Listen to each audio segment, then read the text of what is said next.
Assalamu alaikum students, welcome to Mastermind Abacus classes. Our today's class topic is to learn about the Abacus tool. এটা হচ্ছে আমাদের Abacus এর ছবি, এটা দিয়ে আমরা বড় বড় ম্যাথ ক্যালকুলেশন মেন্টালি করব।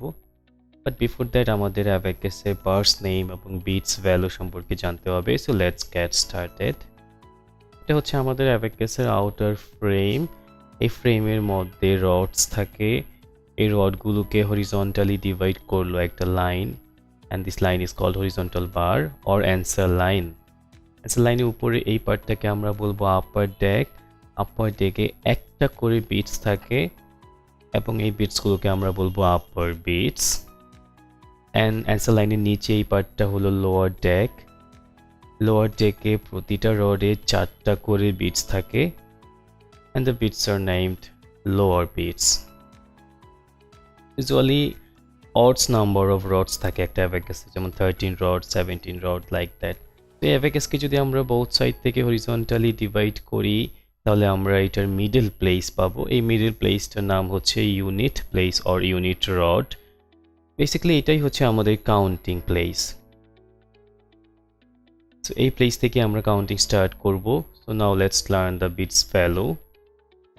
লোয়ার ডেক এর প্রত্যেকটা বিটসের ভ্যালু হচ্ছে 1.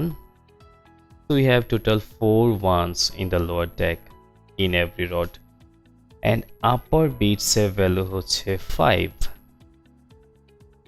So যদি অ্যান্সার লাইনে বিটস এসে টাচ করে তাহলে আমরা হচ্ছে একটা ভ্যালু পেয়ে যাব, আর যদি কোনো বিটস টাচ না করে তাহলে আমাদের কোনো ভ্যালু থাকবে না অ্যাবাকাসে।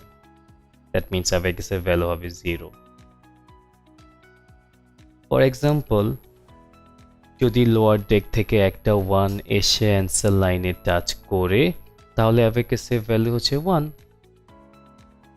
এই বিটসটা যদি প্রপারলি অ্যান্সার লাইনে টাচ না করে তাহলে এখন আমাদের ভ্যালু অ্যাবাকাসে 0।